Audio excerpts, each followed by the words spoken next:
నమస్కారం అండి. నా పేరు పద్మజ షా. నేను ఉస్మానియా యూనివర్సిటీలో జర్నలిజం శాఖలో ప్రొఫెసర్గా పనిచేసి రిటైర్ అయ్యాను. ప్రస్తుతం ఎస్డిఎఫ్ మీడియాతో అసోసియేట్ అవుతున్నాను.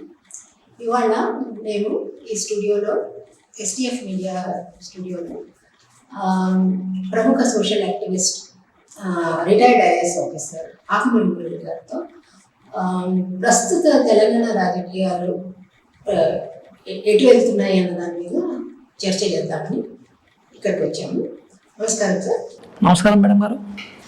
సార్, ఇప్పుడు మీ జనరల్ అసెస్మెంట్ ఏంటి? ఏం జరుగుతుంది అనుకుంటున్నారు తెలంగాణలో?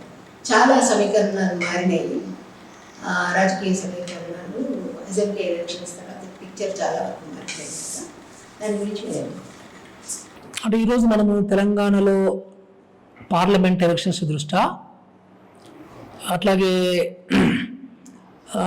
ఎన్నికల యొక్క సందర్భంలో ఏ రకంగా లీడర్లు ఒక పార్టీ నుంచి ఇంకో పార్టీకి జంప్ చేస్తున్నారు, అట్లాగే కాంగ్రెస్ యొక్క ఎలక్షన్లో మొన్న గెలిచింది కాబట్టి వారి యొక్క దూకుడు అయితేనేమి, అట్లాగే బీజేపీ యొక్క కాన్ఫిడెన్స్ కానీ, అట్లాగే బీఆర్ఎస్ యొక్క అబద్ధాల ప్రచారం కానీ, సో ఇవన్నీ చూసినట్లయితే ఈ మూడు పార్టీలు అధికారం మాదంటే మాది, లేకపోతే ఎన్నికల్లో మేమే గెలుస్తాం, ఎక్కువ సీట్లు అంటే మేమే గెలుస్తాం అనే దాంట్లో ప్రొజెక్ట్ చేసుకుంటున్నారు. ఎందుకంటే ఏ పొలిటికల్ పార్టీకైనా అదొక సహజమైనటువంటి ప్రక్రియ. వాళ్ళు ఓడిపోయినా కానీ మేము ఓడిపోతామని చెప్పారు కదా, సో మేమే గెలుస్తామని చెప్తారు. సో ప్రజలందరూ మా వైపు ఉండాలని చెప్తారు. కానీ ప్రజలు చాలా తెలివైన వాళ్ళు, ఎప్పటికప్పుడు కూడా ఆ సందర్భాలను దృష్ట్యా వాళ్ళు మంచి మనకి రిజల్ట్ నిర్ణయం అయితే ఇస్తారు మనకు క్లియర్ కట్గా. సో ప్రస్తుతం అదే జరుగుతుంది. కానీ ఇందులో ఒకటి మరీ దారుణమైనటువంటి విషయం ఏంటంటే, కాంగ్రెస్ అధికారంలో రాగానే మొన్నటి వరకు బీఆర్ఎస్లో అధికారాన్ని అనుభవించిన వాళ్ళందరూ కూడా సో ఏ మాత్రం సిగ్గు లేకుండా, ఏ మాత్రం ఒక విలువ లేకుండా జంప్ అవుతుంది చూసారా, ఒక పార్టీ నుంచి ఇంకో పార్టీకి. అలా కొంతమంది బీజేపీకి వెళ్తున్నారు, కొంతమంది కాంగ్రెస్. అది చూస్తుంటే ప్రజలు అసహించుకుంటున్నారు. సో అది మాత్రం చాలా క్లియర్గా కనబడుతుంది. అంటే ఇంత దరిద్రపు రాజకీయ నాయకులు అనేది మాత్రం ప్రజలు అనుకుంటున్నారు. ఇంకోటి ఏంటంటే వాళ్ళు బీఆర్ఎస్ నుంచి టీఆర్ఎస్ అవుదామని కూడా మళ్ళీ వెనక్కి పాత పేరు పెట్టుకుందామని కూడా ప్రయత్నిస్తున్నారు. ఇది దానివల్ల ఏమైనా ఉపయోగం పడుతుందా ఒక ప్రశ్న. అంటే బీఆర్ఎస్ అనేది ఒక ఉద్యమ పార్టీగా ఉద్భవించింది మనందరికీ తెలుసు. అప్పుడు టీఆర్ఎస్, ఇప్పుడు బీఆర్ఎస్. అయితే కానీ వాళ్ళు ఎలక్షన్స్ 2014లో ఎలక్షన్స్ పోయేటప్పుడు కానీ, 2018లో ఎలక్షన్స్ పోయినప్పుడు కానీ, దాని తర్వాత కానీ వీళ్ళు ఏంటంటే ఒక భయంకరమైనటువంటి ఒక అబద్ధాలు ఆడడంలో ఒక ఎక్స్పర్టైజ్ అయ్యారు, నిష్ణాతులు అయ్యారు అందులో.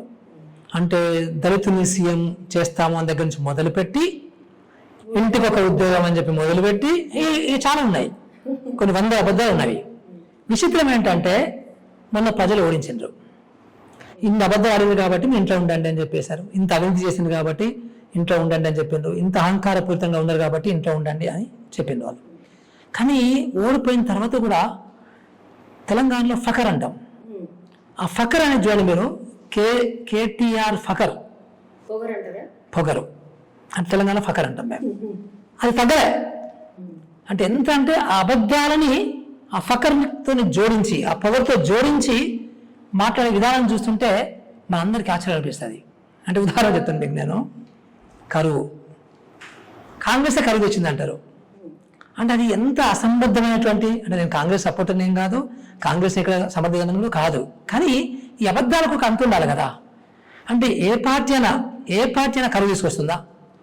అంటే అది వాతావరణానికి సంబంధించి, అది ప్రపంచంలో ఉన్నటువంటి ఎకాలజీకి సంబంధించి, వాతావరణ మార్పులకు సంబంధించి, గ్రీన్ వార్మ్ ఎఫెక్ట్కి సంబంధించి అన్ని చాలా విషయాలు దీంట్లో ఉంటాయి కదా. కానీ కరువు కాంగ్రెస్ తీసుకొచ్చింది అంటారు. నిజానికి మనకి వర్షాలు ఎప్పుడు పడతాయి? సో జూన్ నుంచి మొదలుపెట్టి సో ఒక అక్టోబర్ వరకు, నవంబర్ వరకు పడతాయి. సో ఎలక్షన్స్ అయినవి మనకి నవంబర్లో ఎలక్షన్స్ అయినవి, డిసెంబర్లో గవర్నమెంట్ ఫామ్ అయింది. అంటే ఈ అబద్ధాలు చూడండి ఎట్లా అబద్ధాలు ఆడతారు, అదొకటి. రెండో అబద్ధం చూడండి మీరు, కాళేశ్వరము మేడిగడ్డ ప్రాజెక్టులో 3 పిల్లలు ఉండితే మొత్తం పోయినట్టేనా అని హరీష్ రావు గారు ఒక వీడియో తయారు చేశాడు. ఏంటి, సో కాళేశ్వరం ప్రాజెక్ట్ అంటే ఒక మేడిగడ్డనే కాదు, ఒక 3 డ్యాములు, ఒక 15 రిజర్వాయర్లు, ఒక 1000 కిలోమీటర్ల కెనాళ్ళు, సో అది ఇది డామ్ డూమ్ అని ఒక రిలీజ్ చేశాడు. కానీ విషయం ఏంటంటే కాళేశ్వరం అంటే అదొక నీటిపారుదల ప్రాజెక్టు. సో ఈ నీటిపారుదల అని చెప్పినటువంటి 18 లక్షల కొత్త ఆయకట్టు, 18 లక్షల స్థిరీకరణ ఆయకట్టు, ఇవన్నిటికీ నీళ్లు కావాలి కదా. ఆ నీళ్ళల్లో 90% నీళ్లు మేడిగడ్డ నుంచి వస్తాయి. సో ఈ మేడిగడ్డ అనేది 3 పిల్లర్లు కుంగినవి, 3 కుంగినాయా 30 కుంగుతాయా అనేది మళ్ళీ అదొక టైం చెప్తుంది మనకి. బట్ ఈ రోజు ఒక బ్లాక్ మొత్తం కుంగింది.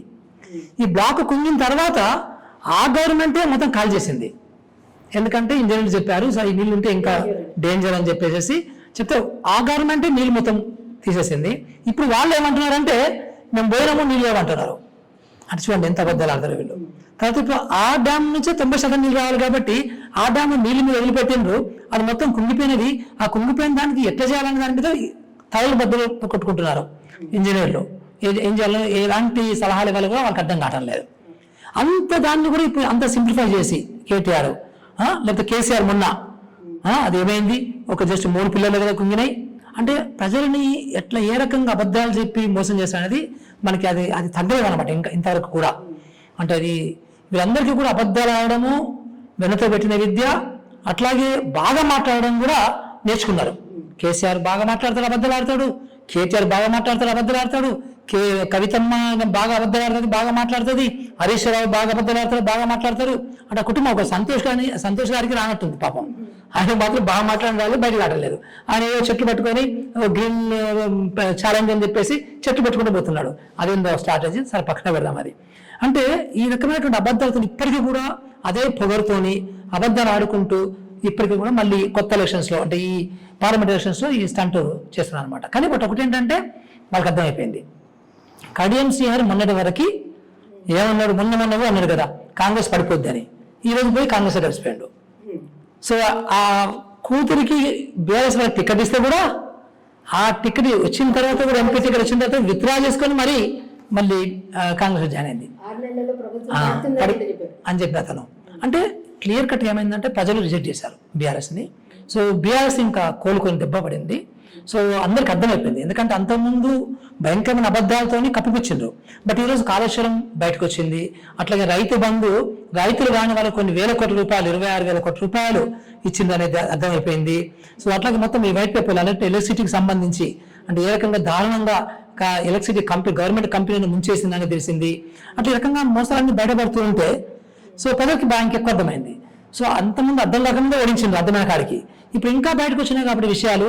అట్లాగే కవితమ్మది లిక్కర్ స్కామ్ అంటే మనకు కామన్ ప్రజలకు అర్థమయ్యేది ఏంటంటే సారా దందా అని మనం చెప్పుకోవచ్చు. మామూలు పర్సన్కి అర్థం కావాలంటే సారా దందాలు కూరుకుపోయింది. సో అరెస్ట్ అయింది. సో కోర్టులో కూడా బెయిల్ ఇచ్చే పరిస్థితి లేదు. అంటే ఎంత కూరుకుపోయింది అనేది మనకు అర్థమవుతుంది. ఇవన్నీ చూసిన తర్వాత అంటే ఎలక్షన్స్ జరగకముందే ఉత్తబద్ధత ఇట్లా ఉంటే ఇప్పుడు బయటకు వచ్చిన నిజాలతోని ప్రజలకు ఇంకా అర్థమవుతుంది కదా. సో ఇప్పుడు బీఆర్ఎస్ ఆల్మోస్ట్ బొంద పెట్టినట్టే అయిపోయింది. సో ప్రస్తుతానికి బీఆర్ఎస్ పరిస్థితి భయంకరంగా ఉంది. వాళ్ళకి క్యాండిడేట్స్ దూకుపోయారు. ఎవరి టికెట్ ఇవ్వాలి ఎంపీలు అనేది వాళ్ళకి ఏమి దిక్కు తోచిన పరిస్థితి అయిపోయింది. అది బీఆర్ఎస్ పరిస్థితి. మరైతే ఇప్పుడు contest Congress versus BJP triangular కాదంటారు. ఇప్పుడు గమ్మత్తు చూడండి మీరు. బీఆర్ఎస్ ఏమంటారంటే ఈసారి కాంటెస్ట్ బీఆర్ఎస్కి బీజేపీ మాత్రమే అంటారు. బీజేపీ వాళ్ళు ఏమంటారంటే ఈసారి కాంటెస్ట్ కాంగ్రెస్కు బీజేపీ మాకే ఉంటుంది కాంటెస్ట్, బీఆర్ఎస్ లేదా అంటారు. సో కాంగ్రెస్ వాళ్ళు బీజేపీకి మాకే ఉందంటారు. అంటే ఇవంతా కూడా ఏంటంటే ఏదో ఒక నెరేటివ్ అనమాట క్రియేట్ చేద్దాం ప్రజలు అనుకుంటారు వీళ్ళు. విషయం ఏంటంటే 3 పార్టీలు ఉంటాయి డెఫినెట్గా. కానీ బట్ బీజేపీ అనేది ఒక భయంకరంగా వాళ్ళు అడ్వాన్స్కి వెళ్ళిపోతున్నారు. అంటే ఎప్పుడు అంతేలేండి, గత 10 సంవత్సరాలు చూస్తున్నాం మనం ప్రతి ఎలక్షన్స్లో కూడా ఇక మేమే వస్తాం అంతా కానీ చూస్తున్నాం మళ్ళీ. సో ఈసారి కూడా బీజేపీ వాళ్ళు కూడా సో మాకు డబుల్ డిజిట్ వస్తుంది, మాకు 10 వస్తాయి 12 వస్తాయి అంటున్నారు. కానీ జనరల్గా ఏంటంటే నిజామాబాద్లో కొంత ఎక్కువ ఉంది వాళ్ళకి, కొంచెం కరీంనగర్లో కొంచెం ఎక్కువ ఉంది వాళ్ళకి. సో అట్లాగే సికింద్రాబాద్లో కొంచెం ఉండొచ్చు. ఆయన రెడ్డి మినిస్టర్ గారు ఉన్నారు కాబట్టి కిషన్ రెడ్డి. సో కిషన్ రెడ్డి పార్టీస్ డిఫరెంట్గా ఉంటాయి. మామూలు బీజేపీ కాకుండా ఆయన మిగతా పార్టీలను కూడా కలుపుకోవడానికి ట్రై చేస్తుంటారు. తెర వెనుక భాగవతం జరుగుతుంటవి. అది ఇంకొక స్ట్రాటజీ అనుకుంటుంది. సో ఈ రకంగా ఎప్పుడు కూడా పాత పాటే బీజేపీ కూడా పాడుతుంది అనమాట. మేమే వస్తాం. కానీ తెలంగాణలో బీజేపీ భావజాలాన్ని ఎవరు కూడా హర్షించారు. సో బేసికల్లీ బీజేపీ భావజాలం ఏంటి, అందరూ సమానంగా ఉండొద్దు అనే భావజాలమే. తర్వాత మతాన్ని వాడుకోవడము. ఇప్పుడు మీరు జాగ్రత్త చూడండి, కిషన్ రెడ్డి గారు రాముని ఫోటో పెట్టుకొని క్యాన్వాస్ చేస్తున్నాడు. అంటే వాళ్ళకి ఒక అయోధ్య టెంపుల్ తప్ప సో వేరే విషయమే లేదు, అంటే వేరే డెవలప్మెంట్ లేదనమాట చాలా క్లియర్గా. ఇప్పుడు మోడీ గారు మాట్లాడిన దాంట్లో మొత్తము దీని గురించి టెంపుల్స్ గురించి మాట్లాడతాడు, లేకపోతే హిందుత్వం గురించి మాట్లాడతాడు, లేకపోతే కాంగ్రెస్ని విమర్శిస్తాడు, లేకపోతే ముస్లిమ్స్ని ఏదో చేస్తాడు ఆయన. అంటే ఇది తప్ప నేను ఎన్ని ఉద్యోగాలు ఇచ్చాను, నేను ఎన్ని ఇల్లు కట్టించాను, కొన్ని బోగస్ ఫిగర్స్ సోషల్ మీడియా వస్తున్నవి, కానీ అన్ని బోగస్ ఫిగర్సే, అది కూడా చెప్పుకోవట్లేదు అది. సో అంటే ఇది అంటే గవర్నమెంట్ అంటే ఏ ప్రజలు కూడా అంటే మరి నార్త్ ఇండియాలో మరి ఆ ప్రజలు ఎట్లున్నారో మనకు తెలియదు, కానీ బట్ సౌత్ ఇండియాలో మాత్రం ప్రజలకి డెవలప్మెంట్ అంటే అవేర్నెస్ ఉంది. డెవలప్మెంట్ అంటే ఏంటి, అభివృద్ధి అంటే ఏంటి అనే దాని మీద చాలా క్లియర్ కట్గా మనకు ఉందన్నమాట అది. సో అందుకనే సౌత్ ఇండియాలో అంత ఈజీగా బీజేపీ రాదు. సో తెలంగాణ అసలు రాదు. తెలంగాణలో కొంచెం లెఫ్ట్ భావజాలం ఉంటుంది, కొంచెం యాక్టివిజం భావజాలం ఉంటుంది. సో తెలంగాణ సంస్కృతి మీద కొంత అవగాహన ఉంటుంది. సో అట్లాగే తెలంగాణలో అందరం కలిసి జీవించాలనేది ఉంటుంది. సో ఈవెన్ ఓల్డ్ సిటీలో కూడా హిందూస్ కలిసి ఎప్పటి నుంచో కలిసి జీవిస్తున్నారు, ముస్లిమ్స్. అట్లా పల్లెటూరులలో కూడా ఈవెన్ ముస్లిమ్స్ ఇద్దరు కూడా అందరూ మామ అక్క బాబా అనుకుంటేనే మనం మాట్లాడుకుంటుంటారు. సో అది ఒక ఇది ఉంది, ఒక కల్చరల్ హిస్టరీ ఒకటి ఉంది. సో ఇక్కడ అంత ముస్లిమ్స్ పట్ల హేటెడ్ కానీ వీళ్ళంతా హేటెడ్ని అంటే ఎంత విద్వేషాన్ని వదిలిద్దాం అనుకున్నా కానీ తెలంగాణ ప్రజలు ఆ రకంగా ఆలోచన చేసే అవకాశం లేదు. కానీ బట్ మరి మీరు చూడండి జాగ్రత్తగా, అంటే ఇప్పుడు మనకి అరవింద్ కానీ నిజామాబాద్లో అరవింద్ కానీ లేకపోతే కరీంనగర్లో సంజయ్ కానీ వీళ్ళిద్దరూ అసలు డెవలప్మెంట్ గురించి ఎప్పుడు మాట్లాడరు, ఎందుకు కూడా మాట్లాడరు. మొత్తం అబద్ధాలు ఏంది అసలు వాళ్ళ మొహం చూస్తుంటేనే అసలు వీళ్ళేమి రాజకీయ నాయకులు అనిపిస్తారు మనకి. అంటే పాతకాలం రాజకీయ నాయకులు కనబడతలేదు అనుకున్న అదే విషయం, కానీ బట్ మరీ వీళ్ళైతే మరీ దిగజాన రాజకీయాలు వీళ్ళవి. సో అందుకని నేను ఏమంటానంటే బీజేపీ కూడా అసలు వచ్చే ప్రసక్తి లేదు. మేబీ ఒకటి రెండు వస్తే గొప్ప. సో అవి కూడా బొట్టబొట్టిగా వస్తే గెలవచ్చు, 1-2 చోట్ల అంతే. అయితే ఇప్పుడు తెలంగాణలో కమ్యూనిస్ట్ పార్టీలు చాలానే ఉన్నాయి. ఈ మధ్య కొన్ని పార్టీస్ కలిసి సింగిల్ ప్లాట్ఫామ్ కూడా వచ్చారు. అయితే వాళ్ళ ప్రభావం ఎట్లా ఉంటుంది అంటే యాక్చువల్గా టు బి ఫ్రాంక్ ఏంటంటే మనకి తెలంగాణలో కానీ దేశంలో కానీ డబ్బు యొక్క ప్రాధాన్యత బాగా పెరిగింది. డబ్బు అవసరం అనేది రాజకీయాల్లో పెరిగింది. అంటే క్యాంపెయిన్ కావచ్చు, లేదా ఓట్లు కొనుక్కోవడం కావచ్చు, సో లీడర్లను కొనుక్కోవడం కావచ్చు, రకరకాలుగా డబ్బు యొక్క ప్రాధాన్యత పెరిగింది. సో సహజంగా కమ్యూనిస్ట్ పార్టీలకి అంత డబ్బు ఉండదు వాళ్ళ దగ్గర, సహజంగా అది. తర్వాత ఇంకోటి ఏంటంటే కమ్యూనిజం అనేది ఇంకా అది ఒక ఏగిన పటాక అంటారు మన తెలంగాణలో. అంటే అది ఒకప్పుడు అట్లా ఉవ్వెత్తున వచ్చింది, కానీ అయిపోయింది అది. అంటే ఒక్కసారి డౌన్ కాగానే ప్రజలకు ఎట్లా ఉంటుందంటే ఇది ఎట్లా గెలవదు అనే దాన్ని పడిపోతారు. సో అది కమ్యూనిజం అనేది ఒక మంచి భావజాలం, కానీ బట్ దాని యొక్క యాక్సెప్టెన్స్ అనేది సంహవ్ ఎవరి ఫెయిల్యూర్ అనేది మన తర్వాత మళ్ళీ ఇంకో వీడియోలో మాట్లాడాలి. కానీ బట్ ప్రజలకు మాత్రం కమ్యూనిస్టులు అధికారంలోకి వస్తారనేది తెలంగాణలో లేదు. ఒకప్పుడు ఉండేది, 60s, 70s, 80s ఉండేది, ఎప్పుడోసారి మనకి అధికారం వస్తుంది అనే దాంట్లో ఉండింది. కానీ ఇప్పుడు కమ్యూనిస్టులు తప్పు కూడా ఉంది అందులో. కమ్యూనిస్టులు ఒకవైపు కులం ఉండదంటారు, ఇంకోవైపు కొంతమంది కులం వాళ్ళు మాత్రమే దాన్ని పట్టుకొని అదే వాళ్ళే లీడర్స్ ఉండడం అనేది కూడా దళితులకు దూరం చేసింది ఆ పార్టీ, పేదలకు దూరమైంది ఆ పార్టీ. సో ఒకలాంటి తప్పులు వాళ్ళు కూడా చేశారు. సో సహజంగా కూడా కమ్యూనిజం సొంతంగా గెలిచే ప్రసక్తి లేదు. అందుకని ఈ మధ్యకాలంలో సిపిఐ వాళ్ళు కాంగ్రెస్తోని పొత్తు చేసుకొని ఒక సీట్ గెలుచుకున్నారు. అలాంటి పొత్తు ఏమన్నా ఇప్పుడు కనబట్టలేదు. అలాంటి పొత్తు ఉండొచ్చు, కానీ బట్ ఎంపీ సీట్లు మాత్రము సిపిఐ వాళ్ళకు కూడా ఇచ్చేది కనిపించలేదు మనకి. ఇక్కడ కూడా ఉన్నట్టుంది, బ్యాక్గ్రౌండ్ సపోర్ట్ లాగా ఉంటుంది. వాళ్ళకి అండర్స్టాండింగ్ ఫ్యూచర్లో ఏమైనా మీకు ఒక 2 చైర్మన్ పోస్ట్ ఇస్తామని, ఒక ఎమ్మెల్సీ పోస్ట్ ఇస్తామని అలాంటి ఏమైనా జరుగుతుండొచ్చు. బట్ వాళ్ళంతా వాళ్ళు నిలబడే పరిస్థితి మాత్రం కమ్యూనిస్టులకు లేదు. ఇప్పుడు బీఎస్పీ గురించి మీరు ఏమనుకుంటున్నారు? బీఎస్పీ పార్టీ దాని పాత్ర, బీఎస్పీ మనం చూస్తే దానికి కొన్ని ఓట్లు ఉంటాయి ఎప్పుడు కూడా. అంటే కాన్షీరామ్ గారి చలవ వలన, కాన్షీరామ్ ఒక గొప్ప లీడరు, కాన్షీరామ్ గారి యొక్క గొప్ప భావజాలం ఉండింది, చాలా కష్టపడ్డాడు ఆయనే. బట్ దాని తర్వాత అది పోయింది, దాని యొక్క ప్రభావం పోయింది. అది ఎప్పుడుగా మనకి తెలుగు రాష్ట్రాలలో అది ఎప్పుడుగా మనకి వైజాగ్ ఒకసారి సీట్ వచ్చింది. కానీ ఇక్కడ మనకి ఇంద్రకరణ్ రెడ్డి, కోనప్ప వీళ్ళంతా కూడా డబ్బులు ఇచ్చి టికెట్లు కొనుక్కొని బీఫామ్లు కొనుక్కొని వాళ్ళ సొంత బలంతో గెలుచుకొని మళ్ళీ 24 hours మళ్ళీ పార్టీ మారిపోయి మనం చూసాం కదా. అది యాక్చువల్గా బీఎస్పీ మనసు అనలేం మనం, అంటే బీఎస్పీ వాళ్ళు గెలిచారని చెప్పడానికి లేదు అది. సో బీఎస్పీ గురించి మాట్లాడినప్పుడు మనం ఆర్ఎస్పీ గురించి, ఎందుకంటే మనకి ఇంకా మన మైండ్ ఆర్ఎస్పీ ఉన్నాడు ఇప్పుడు కూడా. సో మనము ఎందుకంటే బీఎస్పీ అంటే ఆర్ఎస్పీతో అయ్యింది కాబట్టి, ఆర్ఎస్పీ వచ్చిన తర్వాత చాలా మంది అనుకున్నారు బీఎస్పీ ఒక స్టేజ్కి వస్తుందేమో, అంటే కనీసం ఒక 10% వస్తుందేమో అనే దాంట్లో ఉండే. కానీ ఆర్ఎస్పీ వచ్చిన తర్వాత బీఎస్పీ తగ్గినాయి. అది ఇంక విచిత్రమైన ఇదన్నమాట. సో అంతకుముందు ఒక 2.5, 3.5% ఉంటే ఇప్పుడు 1.4%కి వచ్చింది అది. సో ఆర్ఎస్పీ యొక్క ఏమి కనబడలే, ఆర్ఎస్పీ యొక్క ఇదేం కనబడలేదు, ఇంపాక్ట్ అనేది కనబడలేదు ఇక్కడ కూడా. సో ఆర్ఎస్పీ ఉన్నా కానీ బీఎస్పీ ఇంపాక్ట్ కనబడలేదు కాబట్టి ఆర్ఎస్పీ మంచిగా చెడుకో మరి ఆయన ఇష్టమైనట్టుగా ఆయన ఏదో పిచ్చి పార్టీ బీఆర్ఎస్ పార్టీ ఇవన్నీ దానికి మనం మాట్లాడిన వేస్ట్, ఇది అందరూ మర్చిపోతున్నారు స్లోగా. సో ఆయన చూసుకుంటాడు. సో బట్ బీఎస్పీ అనేది కూడా మనకేం కనబడలేదు.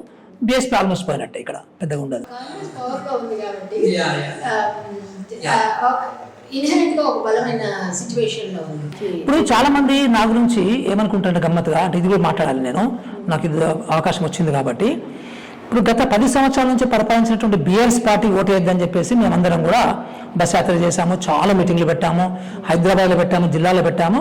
సో బీఆర్ఎస్ అంటే ఒక దొంగ పార్టీ, అవినీతి పార్టీ, అహంకారపూరిత పార్టీ, వాళ్ళు చాలా డేంజరస్ ఫెలోస్ అని ప్రచారం చేయడం జరిగింది అందరు. అట్లాగే 10 సంవత్సరాల నుంచి సెంటర్లో కేంద్రంలో పరిపాలిస్తున్నటువంటి బీజేపీ కూడా వాళ్ళ భావజాలం చాలా డేంజరస్ భావజాలం, ప్రమాదకర భావజాలం అది. సో అది కూడా 10 సంవత్సరాల నుంచి పరిపాలించుకుంటూ ఎంతసేపు అబద్ధాలు ఆడుకుంటూ, వాళ్ళు కూడా వాట్సాప్ యూనివర్సిటీలు భయంకరమైన అబద్ధాలు ఆడుకుంటూ ప్రజల్ని మోసం చేసుకుంటూ, వాళ్ళు ఉద్యోగాలు ఇవ్వలేదు. సో వాళ్ళు కూడా ఏమీ డెవలప్మెంట్ మనకు కనబడదు ఎక్కడ కూడా. సో వాట్సాప్ యూనివర్సిటీ కనబడుతుంది డెవలప్మెంట్, కానీ మనం తెలంగాణ చూస్తే ఏ గ్రామంకి పోయినా ఏ పట్టణంకి పోయినా మనకు అది ఆ వాట్సాప్ యూనివర్సిటీ ఎక్కడ కనపడదు మనకి. సో ఆ మనుషుల లైఫ్ స్టైల్ ఏం మారలేదు వాళ్ళ యొక్క. ఎందుకంటే ఇక్కడ మనకి 50% పనులు వాళ్ళు తీసుకెళ్తారు అక్కడికి ఢిల్లీకి, కానీ బట్ 50% తీసుకెళ్ళినా కానీ మొత్తం స్టేట్ గవర్నమెంట్ చేసుకోవాలనే దాంట్లో మన మనుషులు ఉంటారు, మన అందరూ ఓటర్లు. కానీ బట్ యాక్చువల్లీ వాళ్ళు కూడా డెవలప్మెంట్ చేయాలి, కానీ ఆ డెవలప్మెంట్ మనకు కనబడటం లేదు. సో అందుకనే నేను చెప్పేది ఏంటంటే, నేను గత 10 సంవత్సరాలు పరిపాలించిన బీఆర్ఎస్ని బంద్ పెట్టాలి, అట్లాగే గత 10 సంవత్సరాలు కేంద్రంలో పరిపాలించినటువంటి బీజేపీ కూడా ఓటేద్దని ప్రచారం చేశాం మేము, మా ఎస్డిఎఫ్ అందరం కూడా.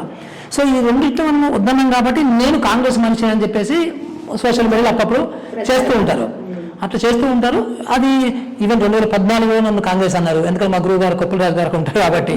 సో లేకపోతే 2018లో కూడా నేను వాలంటీర్ టోర్నమెంట్ పెడితే కాంగ్రెస్ ట్రై చేస్తుంటున్నారు. ఇవన్నీ అప్పటి నుంచి వస్తుంది ప్రచారాలు. But I'm not that kind of person who will really jump into this kind of politics. No, it is I think మనలాంటి వాళ్ళం పాలిటిక్స్లోకి పెద్ద కష్టమే, చాలా కష్టం అది ఇలాంటి పాలిటిక్స్ మనం చేయలేము. సో వాల్యూ బేస్డ్ పాలిటిక్స్ లేవు. సో అందుకనే అది కాంగ్రెస్కి సంబంధించి నా పర్సనల్ విషయం చెప్పాను. బట్ ఇప్పుడు ఈరోజు కాంగ్రెస్ దూకుడు మీద ఉంది, అది చెప్పుకోవాల్సిన అవసరం ఉంటుంది. ఎందుకంటే అధికారంలోకి వచ్చింది, తర్వాత బీఆర్ఎస్ బాగా డౌన్ అయింది. సో బీజేపీ ఎంత మేరకు సక్సెస్ అవుతుంది అనేది అది కాలమే చెప్పాలి. సో యాజ్ అండ్ టుడే ఇవన్నీ వలసలన్నీ కూడా కాంగ్రెస్ వైపు వెళ్తున్నాయి కాబట్టి దాని అర్థం ఏంటంటే కాంగ్రెస్ బలంగా ఉందని అర్థం చేసుకోవాలి మనం, సింపుల్ లాజిక్ అది. సో సహజంగా కూడా వాళ్ళు మొన్ననే ఎలక్షన్స్లో ప్రజలు తీర్పిచ్చారు కాబట్టి ఆ తీర్పు ఇంకా అట్లాగే ఉంటే అంత తొందరగా మారదనేది కూడా మనకు తెలుస్తుంది. కాబట్టి సహజంగా కూడా కాంగ్రెస్కి ఒక ఎడ్జ్ ఉంటుంది, కాంగ్రెస్కి ఒక మంచి అడ్వాంటేజ్ అనేది ఉంటుంది అనేది మనకు అర్థమైపోతుంది. జనాలు ఓటేస్తుంటారు, అదొక ట్రెండ్ నడుస్తుంది మనకి ఇప్పుడు జనరల్గా. యా, సో పరిస్థితి అట్లా ఉంది. సో 17 సీట్లలో మీ assessment? Oh my god, it is too early to say, కానీ మై అసెస్మెంట్ అంటే ఒక జనరల్గా బ్రాడ్గా తప్పు కావచ్చు రైట్ కావచ్చు, కానీ బట్ మనకు understanding present today Hyderabad MIM seat ఒకటి ఉంది. సో ఎంఐఎం సీట్ వాళ్ళకే వస్తుంది పక్క, ఎందుకంటే ముద్దలాగా ముస్లిమ్స్ అటే చేసుకుంటారు. ఎందుకంటే ముస్లిమ్స్ పాపం భయం ఉంటుంది, వాళ్ళకి ఇన్సెక్యూరిటీ ఉంటుంది. సో అందుకని వాళ్ళకి అది ఒక వాయిస్ లాగా ఉంటుంది కాబట్టి అది వాళ్ళకే పోతుంది ఈసారి కూడా. సో మేబీ ఒక 2 సీట్లు మన బీజేపీ వారికి అవకాశం ఉంటుంది, బీఆర్ఎస్ వాళ్ళకి కూడా ఒక 20 సీట్లు వస్తుంది. ఇక మిగతావన్నీ కాంగ్రెస్ పోతాయని మనకు అర్థమైపోతుంది క్లియర్గా as and today. That is the situation. So thank you sir, చాలా మంచిగా తెలంగాణ పాలిటిక్స్ గురించి విశ్లేషణ చేశారు. దీని గురించి ఇంకో 2-3 వారాలు అయ్యాక మళ్ళీ ఒకసారి మాట్లాడుకోవాలి, ఎందుకంటే కాన్స్టెంట్గా పొలిటికల్ ఫార్మేషన్స్ మారుతూ వస్తున్నాయి. సో మారుతున్న పరిస్థితులను బట్టి మనం మళ్ళీ ఒకసారి నేను విశ్లేషించుకుందాం. Thank you very much.